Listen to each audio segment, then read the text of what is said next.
All right, let's get into our first leg of discussions now. When the rains come in Nigeria, flooding is inevitable. Now, during and after the season, many people are often left counting their losses due to the havoc wreaked by the rains. Yes, indeed. And despite the yearly occurrence, Nigerians have remained at the mercy of the weather as measures put in place to check the disaster by government and individuals are inadequate and inefficient in many states. Now, some of the states that have been massively affected by this year's rains include Ogun, Katsina, Anambra, and several others. In Ogun State, more than 20 people have reportedly died, with some still missing. Indeed, the loss incurred during this period is unquantifiable, both on the environment and on man.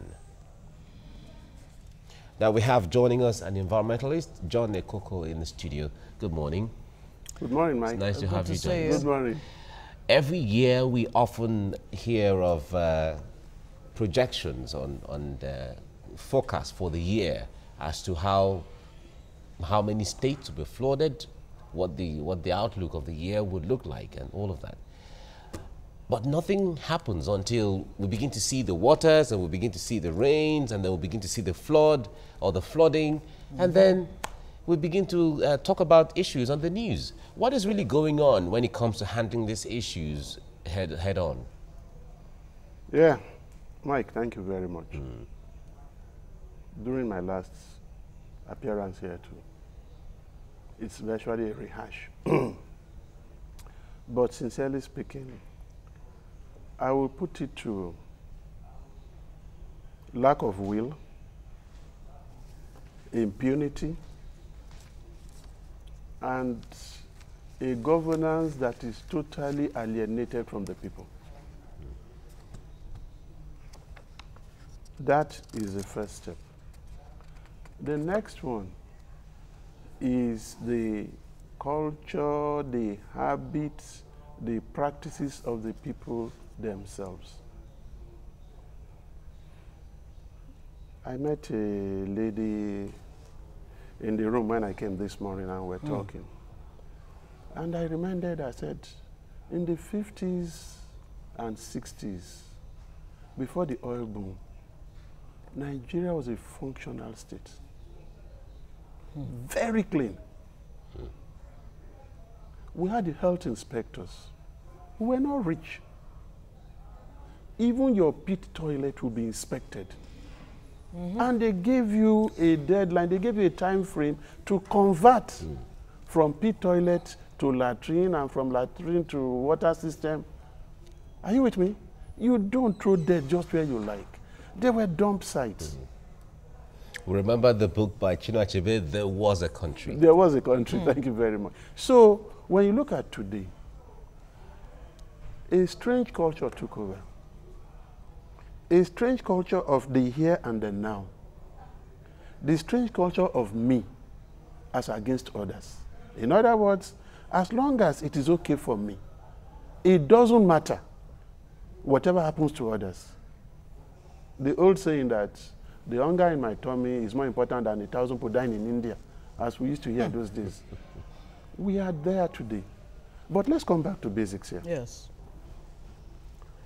I say it every day. We just must engage the government.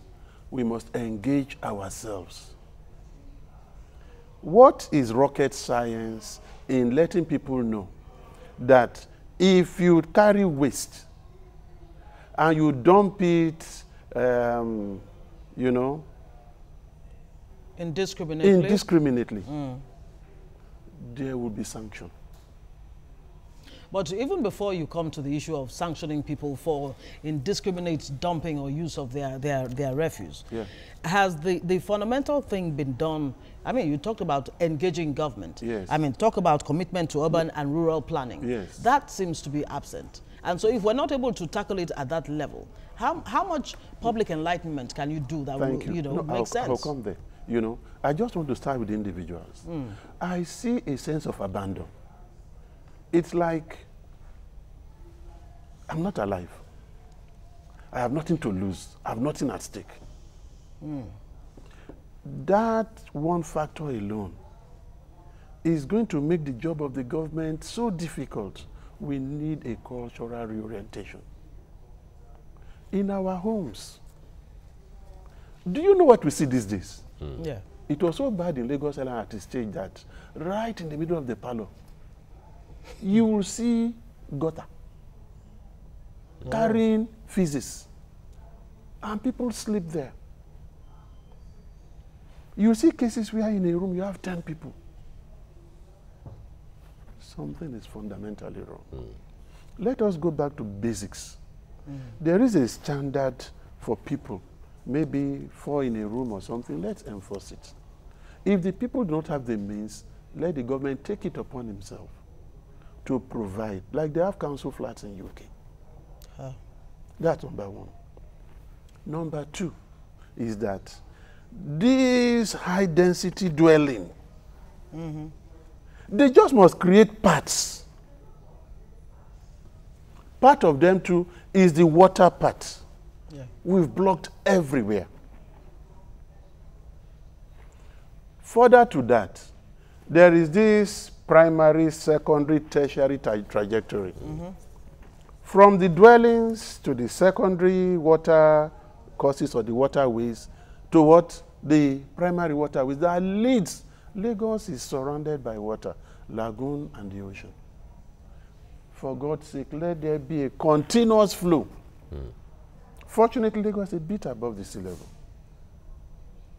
Schiphol is under the sea level. They do not experience the same calamities that we experience. So, apart from taking it from... What have cities like Schiphol done that we need to do? We said it at my last appearance. Yeah. Maybe as a reminder. There is what you want to call ecotourism. Yeah. Where you take all these water parts, convert them to fantastic sceneries, channel all the waters. I was going to come to that. You build bond walls, protective walls, that the waters cannot cross. Are you with me? I'll still say it again. In Lekki, the government is beginning to do that because the residents, that's the Lekki Estate Residents and Stakeholders Association, is engaging the government seriously. Very seriously. Yeah, and that is talking about Lagos, but it's not just Lagos that's affected that's by this good. Lagos. Yeah, Okay, fine. 35 of 36 states are actually affected, according to the hydrological services. We talked agency. about Katsina the other day. Yeah, exactly. And I said it wasn't rocket science. A blind man will see it coming. Go and look at the pattern of settlement there. Automatically, it tells you everything. Number two, we cannot shy away from the climatic factors itself. We find out that because of climate change, the intensity of the wind is higher. The intensity of the waves, they are higher. Even the height of the waves. We need to construct more breakers. We're not doing it. And the breakers should come in the form of trees or what serves as these breakers? All these walls we talk about. Yeah. Because the beauty of it is that when you build the high walls, whatever water even crosses over, the power has been broken. It cannot create the type of havoc that it creates presently. Look at Ahmadu Bello Way. At a particular time, as at 2012, virtually the properties there were worth nothing. Yeah. But today, it has been reversed. When the government is ready, there are a lot of studies, a lot of plans on ground. When the residents engage the government, first after taking care of their own aspects, then you will begin to see results. I want to say it again. Each time I hear about deaths due to flood, I wouldn't know. I feel for the victims, but I cry for my country. Do you understand? These are very simple things. I wish we were talking of something more complex. If it was the climate change, we say, okay, yes, it's not so much between our, within our control. But look at every other factor. Exactly. And I'm telling you, what we're seeing today is the tip of the iceberg. It will get to a stage where the salt water will do what? Mix with the fresh water. And that will the city will not have water to drink. Wow. Unless you desalinate water or you start to gather rainwater. Then you know that we really have crisis on our hands. And if you when the groundwater table the gets problem of acid rain too. Exactly. So from what you've cited about, some of the mitigations that they have, put in place in Lagos, for example, it is not an absence of skill or the know-how. No, it is the political will to do the right thing. As soon as possible before those problems arise. That's what the real challenge is. Yes. Everywhere it is known. In fact, there are projections. Hydrological Survey Agency has come up with projections. The most flood-prone states. Yes. Are you telling me now that you want to wait until flood comes before you start saying, look at the destruction or look at the impact or look at the extent? No. The moment that projection comes up, right, I expect any reasonable government to start to take action. And like I said, when it comes to the attitude of the people, a simple legislation can take care of that. If we're not willing, there are issues in which we must be forced. In this case, when we talk about government taking action to mitigate this, everyone looks forward to the federal government. But how about the state governments or even local government? Thank you. What are their places in all of this? Because it's supposed to be all of them working for I hope you are aware first that Hydrological Agency now is trying to install flood alerts in the most flood-prone areas. They are starting with Lokoja, right? That is good. But that is, like we say, the cure. We need the prevention. Exactly. Are you with me? Luckily, there are island states in the Pacific area that are virtually at the sea level, whose situation is far worse than our own. And they survive. Right? We found out that when you build breakers, in fact, even when the seawater crosses the breaker, it deposits sand. And they have to build up your island.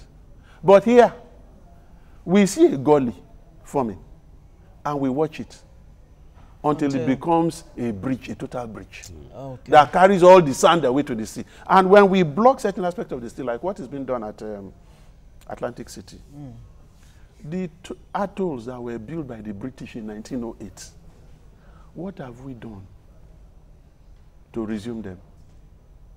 Until Eleko Beach and all those areas almost swept away. Before we knew, we have to start building atolls. Alpha Beach, for example, is almost non-existent. Exactly. I don't know all the beaches. Exactly. Most of the beaches are. Because as you drain sand away, what are you doing? Exactly. You are going to channel the water to another place. So what you've blocked in Atlantic City, the other coastal areas are suffering it. And honestly, are these rocket science? Is this something that you cannot estimate if you're an expert, especially? All right. We look forward to government taking responsibility, from local government to state government to federal government, and then the people themselves, because when it happens, the people feel the brunt are the ones who suffer immediately. Well, thank you very much, John Ekoko, for coming on the program. Thank you so much. I'm grateful. Thank you.